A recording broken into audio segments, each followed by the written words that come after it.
જય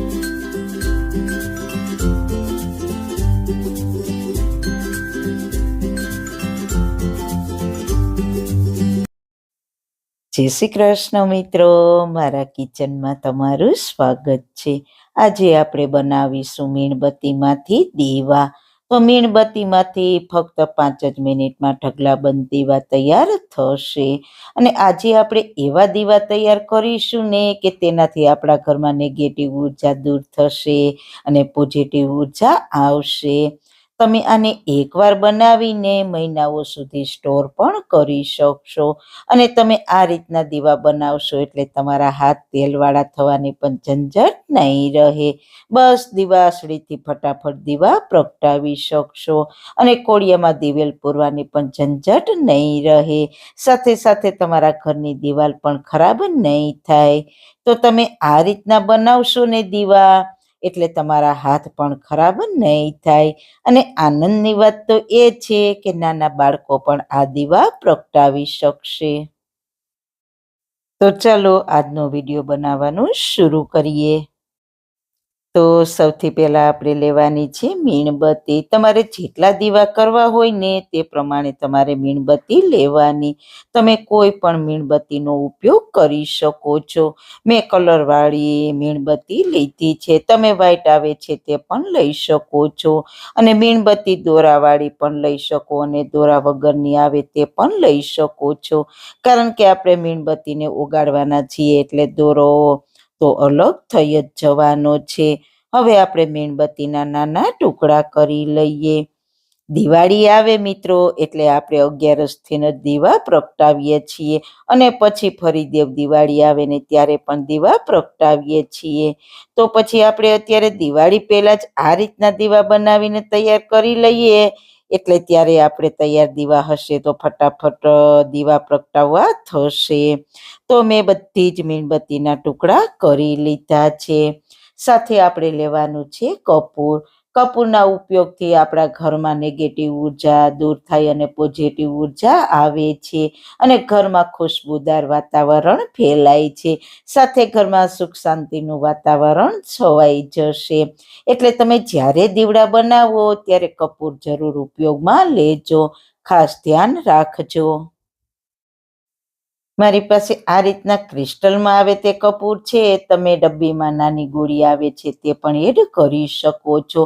આટલું કપૂર હું એડ કરું છું. તમે તમારી ચોઈસ પ્રમાણે કપૂરને પ્લસ માઇનસ કરી શકો છો. હવે આ કપૂરને આપણે સરસ રીતના દરદરો પાવડર વાટી લઈએ. કપૂરને દીવામાં એડ કરવાથી આપણા ઘરમાં સુગંધ પણ સરસ આવે છે અને શાંતિભર્યું વાતાવરણ રહે છે. તો મેં કપૂરનો સરસ આવો દરદરો પાવડર તૈયાર કરી લીધો છે. હવે આપણે જઈશું ગેસ તરફ અને એક પેનમાં પાણી ગરમ થવા માટે મૂકીશું. પાણી ગરમ થાય એટલે આપણે પેનમાં કોઈ આવી રીતના એક વાસણ રાખી દેવાનું. પછી તેમાં આપણે મીણબત્તીના ટુકડા કર્યા છે તે એડ કરી દઈએ અને મીણબત્તીને ઓગાળી લઈએ. બસ ધીરે ધીરે મીણબત્તી ગરમ થશે એટલે ઓગળવા લાગશે. આપણી મીણબત્તી કલરવાળી છે એટલે દીવડા સરસ મજાના કલરવાળા થશે અને દેખાવ પણ ખૂબ જ સુંદર આવશે. મીણબત્તી આપણી બધી ઓગળી ગઈ છે તો તેના દોરા છે તેને આપણે કાઢી લઈએ.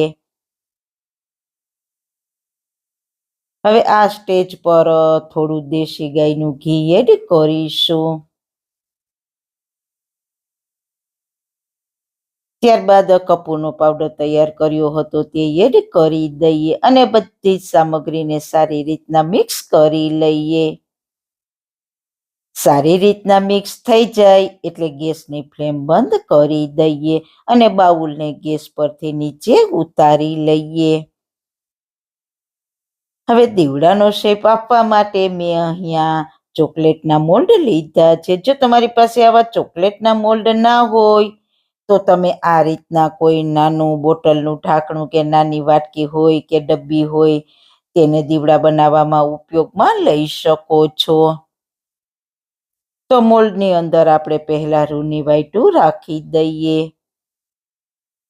આ રીતના આપણે દરેક ખાનામાં વાઈટુને ગોઠવી દઈએ અને હવે આપણે મીણબત્તી, ઘી અને કપૂરનું મિશ્રણ તૈયાર કર્યું છે તે ચમચી વડે દરેક ખાનામાં એડ કરી દઈએ. આ જ રીતના આપણે દરેક ખાનામાં મિશ્રણને એડ કરી દઈએ. તો મેં બંને મોલ્ડમાં મિશ્રણ ભરી દીધું છે. હવે આ મોલ્ડને ફ્રીજમાં રાખવાની કોઈ જ જરૂર નથી. બસ આમ જ ફક્ત 5 જ મિનિટમાં દીવા સરસ સેટ થઈ જશે. 5 મિનિટ પછી જોઈએ તો દીવા સરસ સેટ થઈ ગયા છે. એક કાઢીને તમને બતાવું તો આરામથી ડીમોલ્ડ થઈ જાય છે. તમે જોયું ને, આ દીવા બનાવવા કેટલા સહેલા છે અને લાગે છે પણ મસ્ત મજાના. હવે આપણે બીજા દીવાને પણ આ જ રીતના કાઢી લઈએ. તો આવા નાના નાના દીવા પણ આપણા સરસ મજાના બન્યા છે.